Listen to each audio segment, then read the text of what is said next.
السلام علیکم ورحمۃ اللہ وبرکاتہ۔ اعوذ باللہ من الشیطان الرجیم، بسم اللہ الرحمن الرحیم۔ انما كان قول المؤمنین اذا دعوا الى اللہ ورسولہ لیحکم بینہم ان یقولوا سمعنا واطعنا واولئک هم المفلحون۔ جی ناظرین، آج ہم جس حوالہ سے گفتگو کرنے جا رہے ہیں وہ یہ ہے کہ جیسا کہ آپ کو پتہ ہے مرزا علی جن حفیظہ اللہ تعالیٰ کو یعنی گرفتار کیا گیا، یہ آپ کو سارا کچھ پتہ ہے، لیکن ناظرین انہوں نے یہ جملہ بولا ہے، وہ بندہ جو جملہ اس نے بولا ہے وہ کوئی بھی بندہ چھوٹا سا ہو یا بڑا ہو وہ کبھی بھی جملے کو برداشت نہیں کرے گا۔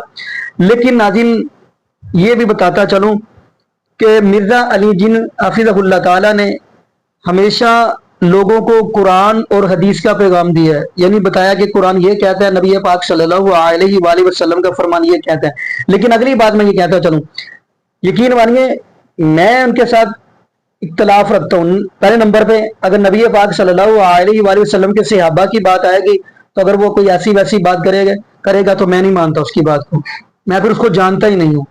اگلی بات ہم کرتے چلے، ناظرین جو اس نے جملہ بولا وہ کرسچن والی ویڈیو کے اندر، میں اس کو بھی برداشت نہیں کرتا، کیونکہ کوئی بھی بندہ جس کے دل کے اندر رتی برابر بھی ایمان ہونا وہ کبھی بھی برداشت نہیں کرے گا۔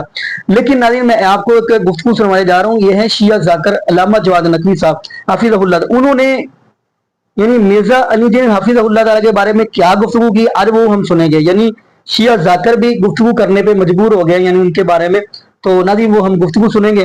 لیکن ایک بات میں کہتا چلوں ناظرین، نبی پاک صلی اللہ علیہ وآلہ وسلم کے ساتھ ہم یہ تو دعویٰ کرتے ہیں کہ ہم نبی پاک صلی اللہ علیہ وآلہ وسلم کے ساتھ محبت کرتے ہیں، ہم عاشق رسول ہیں، لیکن ناظرین ہم اپنی پوری زندگی دیکھیں آیا کہ ہم نے کوئی کام بھی نبی پاک صلی اللہ علیہ وآلہ وسلم کی شریعت کے مطابق کیا ہے؟ خیر ناظرین یہ تو گفتگو ہم بعد میں کریں گے، لیکن پہلے وہ ہم گفتگو سنتے ہیں، پھر انشاءاللہ ناظرین آگے ہم بھی گفتگو کریں گے۔ تو آئیے ناظرین مل کے گفتگو سنتے ہیں۔ میڈیا کے اوپر ایک اسی طرح کے نفرت کے ایک ڈرم نے فتویٰ دیا ہے، یہ معروف شخصیت مرزا محمد علی جو بہت ہی بے باک انسان ہے، دلیر نڈر انسان ہے، اور میں سمجھتا ہوں کہ اہل البیت کے دفاع میں جتنا انہوں نے جانانہ دفاع کیا ہے اتنا کسی اور نے نہیں کیا ہے۔ ان کا ایک اپنا انداز ہے جس پہ کسی کو اعتراض بھی ہو سکتا ہے، مشکلات ہو سکتی ہیں، وہ اپنی جگہ پر ہے، لیکن اس زمانے میں اہل البیت کے ساتھ جو ان کی ڈیڈیکیشن ہے، جس طرح باقی علماء بھی ہیں چند ایک، لیکن یہ اس میدان میں تمام مصلحتیں چھوڑ کر سامنے آ کر اہل البیت کا دفاع بہت زبردست انداز سے کرتے ہیں، اور اسی کے یعنی اصل جرم ان کا یہی ہے۔ چند علماء اہل سنت میں جو اہل سنت کی طرف سے معتوب ہیں ان کا اصل جرم یہی ہے کہ اہل البیت کے ساتھ کھڑے ہوتے ہیں، جیسے مولانا طارق جمیل صاحب ہیں، اہل البیت کی وجہ سے ان کے ساتھ یہ رویہ ہے، اور اسی طرح یہ بھی ہیں، یہ اہل حدیث اپنے آپ کو کہتے ہیں، لیکن اہل حدیث ان پر زیادہ اعتراض کرتے ہیں دوسروں کی نسبت۔ آزاد سوچتے ہیں، آزاد فکر کا آدمی ہے، اور بات کرتے ہیں تو بات کا جواب بات سے دیں، اگر آپ کے مسلک کے بارے میں انہوں نے بات کی ہے، کوئی دلیل دی ہے تو آپ بات سے، لیکن مقابلے میں انہوں نے ان کے واجب القتل ہونے کا کہا ہے کہ پہلے حکومت ان کو قتل کرے، اور اگر حکومت نہیں کرتی تو غازی اٹھ کے یہ کام کرے۔ تو غازی اگر اٹھنا شروع ہو گئے تو پھر تو غازی ہر طرف اٹھیں گے، پھر تو صرف آپ کا غازی نہیں ہے، دوسروں کا غازی بھی اٹھے گا، تو غازی کے مقابلے میں جب آئے گا تو پھر وہی ادم مچے گا ملک کے اندر۔ تو اس قسم کے جو نفرت پھیلانے والے ہیں، نفرتوں کے بات تحمل ہی نہیں کرتے، برداشت ہی نہیں کرتے۔ اگر آپ کو بات ان کی غلط لگتی ہے تو آپ ان کو جواب دیں، آپ علمی جواب دیں ان کو آپ، لیکن یہ جو حرکتیں کرتے ہیں یہ بہت ہی ناروا ہیں، اس سے وہ پچھلا دور دوبارہ تکرار ہو جائے گا۔ وہ دور نہیں ہے کہ آپ کا غازی نکل کے کاروائی کر جائے، دوسروں کا غازی چپ خاموش بیٹھا رہے گا۔ آج جو حالات جہاں پر پہنچے ہیں، آپ کا ایک غازی نکلے گا، دوسروں کے دو غازی میدان میں آ جائیں گے، تو رکے گا نہیں، یہ سلسلہ کہیں بھی نہیں رکے گا، اس طرف نہ آئیں۔ اور مجھے تعجب ہے کہ ادارے اور باقی حکومتی سرکاری وہ بھی ان بیانات کو کوئی نوٹس نہیں لیتے، آج خود نوٹس نہیں لیتے۔ ہمارے چیف جسٹس نے آج خود نوٹس لے کے آج خود کو بھی برباد کیا، رسوا کیا، ذلیل کیا، اور ملک کو بھی آج خود نقصان پہنچایا اور بحران کھڑا کر دیا ہے۔ ان چیزوں کا آج خود نوٹس لو ادارے، کہ اس قسم کے افراد جو ماحول بنانا چاہتے ہیں اس کو روکنے کی کوشش کریں آپ، لیکن اختلافات کا کوئی حرج نہیں ہے۔ مرزا محمد علی کو ہر ایک سے اختلاف ہے، شیعوں سے بھی اختلاف ہے، تو اختلاف والے کی سزا موت نہیں ہوتی، اختلاف والے کی سزا یا اختلاف والے کا جواب ہے دلیل سے۔ اگر آپ کے مذہب پہ انہوں نے کوئی بات کی ہے کہ یہ ثابت نہیں ہے تو آپ ثابت کرو ان کی بات، نہ کہ جا کر کہو کہ واجب القتل ہے اور اس کو ختم کر دو جا کر. یہ ماحول درست نہیں. جی ناظرین، آپ نے یہ ویڈیو ملازہ فرمائی. میں ناظرین جو بات شروع میں کر رہا تھا کہ محبت رسول یعنی عشق رسول کسے کہتے ہیں؟ عشق رسول اسے کہتے ہیں کہ اپنی پوری زندگی نبی پاک صلی اللہ علیہ وآلہ وسلم کے طریقے پر وقف کر دی جائے. اب نبی پاک صلی اللہ علیہ وآلہ وسلم کے صحابہ کی طرف دیکھ لیں. یقین مانیے پورے قرآن کے اندر نبی پاک صلی اللہ علیہ وآلہ وسلم کے صحابہ کا بھی تذکرہ ہے. اور آپ کو پتہ ہے کیسا مکتوب فکر ہے جو صحابہ کا انکار کرتے ہیں معاذ اللہ. لیکن قرآن کیا کہتا ہے؟ فَإِنْ آمَنُوا بِمِثْلِ مَا آمَنْتُمْ بِهِ فَقَدِ اهْتَدَوْا وَإِنْ تَوَلَّوْا فَإِنَّمَا هُمْ فِي شِقَاقٍ فَسَيَكْفِيكَهُمُ اللَّهُ وَهُوَ السَّمِيعُ الْعَلِيمُ. فرمایا اگر آپ ایمان لانا چاہتے ہو تو نبی پاک صلی اللہ علیہ وآلہ وسلم کے صحابہ جیسا لے کر آئیں.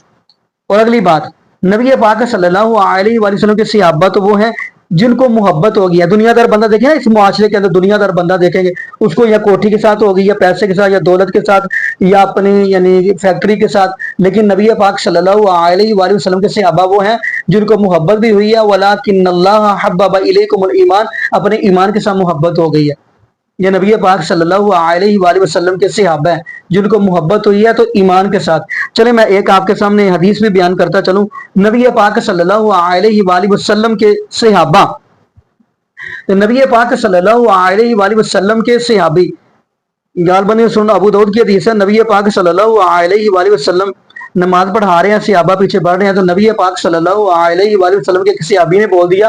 جب محبوب علیہ السلام نے فرمایا سمیع اللہ لمن حمدہ، تو ایک صحابی نے اونچی ساری بول دیا ربنا ولک الحمد حمدا کثیرا طیبا مبارکا فی. ناظرین یہ جو دعا ہے یہ بھی ہمیں پڑھنی چاہیے نماز کے اندر. جب بندہ نماز پڑھ رہا ہو یا امام کے پیچھے امام کہے سمیع اللہ لمن حمدہ ربنا ولک الحمد حمدا کثیرا طیبا مبارکا فی. خیر ایک نبی پاک صلی اللہ علیہ وآلہ وسلم کے صحابی نے یہ جملے کہہ دیے. محبوب علیہ السلام نے سلام پھیرا تو پوچھا یہ کلمات کس نے گئے؟ کیا صحابہ خاموش تھے. دوسری مرتبہ پوچھا، تیسری مرتبہ صحابی کہنے لگے اللہ کے محبوب علیہ السلام جی میں نے کہہ دیا تو اللہ رب العالمین کی تعریف یہ میں نے کی ہے. تو فرمایا آسمان سے اللہ رب العالمین نے 39 یعنی 39 فرشتے زمین پر بھیج دیے اس جملوں کو لینے کے لیے. نبی پاک صلی اللہ علیہ وآلہ وسلم کے صحابی جملے گئے. ناظرین ٹھیک ہے ایک دوسرے کے ساتھ بندے کو اختلاف ہوتا ہے، لیکن یہ تو نبی پاک صلی اللہ علیہ وسلم کی حدیث ہے. کم سے کم یہ بندہ یہ تو پڑھ سکتا ہے نماز کے اندر. نبی پاک صلی اللہ علیہ وسلم کے فرمان کے مطابق یہ جملے تو بندہ کہہ سکتا ہے. اختلاف ایک دوسرے کے ساتھ ہوتا ہی رہتا ہے، لیکن نبی پاک صلی اللہ علیہ وسلم کی حدیث آ رہی ہے تو وہاں پہ بندے کو چپ ہو جانی، خاموش اختیار کرنی چاہیے. بلکہ امام ابو حنیفہ رحمۃ اللہ نے یہ بات کہی ہے جہاں پہ میری بات کے ساتھ نبی پاک صلی اللہ علیہ وسلم کی حدیث آ رہی ہے تو آپ میری بات کو دیوار کے ساتھ مار دے، نبی پاک صلی اللہ علیہ وسلم کی بات کو لے لے. یہاں پہ ایک اور حدیث میں ذہن میں آ گئی ہے غالباً یہ سنن ابو داؤد کتاب الحج کے اندر آپ کو یہ حدیث ملے گی. عبداللہ بن عمر رضی اللہ عنہ، حضرت عمر ابن خطاب رضی اللہ عنہ کے بیٹے ہیں. عبداللہ بن عمر کے پاس ایک بندہ آیا شام سے، آ کر کہنے لگا جی عبداللہ بن عمر رضی اللہ عنہ جی کہ حج تمتع کیا جا سکتا ہے. مثال کے طور پہ بندہ عمرے پہ گیا تو ساتھ حج کا بھی احرام باندھ لیا. تو حضرت عبداللہ بن عمر رضی اللہ تعالیٰ عنہ فرمانے لگے جی بالکل کرنا چاہیے. تو وہ آگے سے بندہ کہنے لگے آپ کے ابو حضرت عمر بن خطاب رضی اللہ تعالیٰ نے فرمایا کہ نہیں کرنا چاہیے. تو عبداللہ بن عمر رضی اللہ تعالیٰ نے صاف بات کہی ہے کہ جہاں پہ میرے محبوب علیہ السلام کی بات آ جائے میں اپنے ابو کی بات کو رد کر دوں گا، اپنے محبوب علیہ السلام کی بات کو لے لوں گا. باقی ناظرین یہاں پہ ہم دعا کرتے ہیں اللہ پاک ہمیں نبی پاک صلی اللہ علیہ وآلہ وسلم کی شریعت کے مطابق زندگی گزارنے کی توفیق دے، اور اللہ پاک ہمیں 5 وقت کا پکا اور سچا نمازی بنا دے. اور جتنے بھی بے اولاد جوڑے ہیں اللہ پاک سب کو نیک نورینہ صحت تندرستی والی ایمان والی لمبی زندگی والی اولاد عطا فرما دے. جزاکم اللہ خیرہ، احسن الجزاء. السلام علیکم ورحمۃ اللہ وبرکاتہ.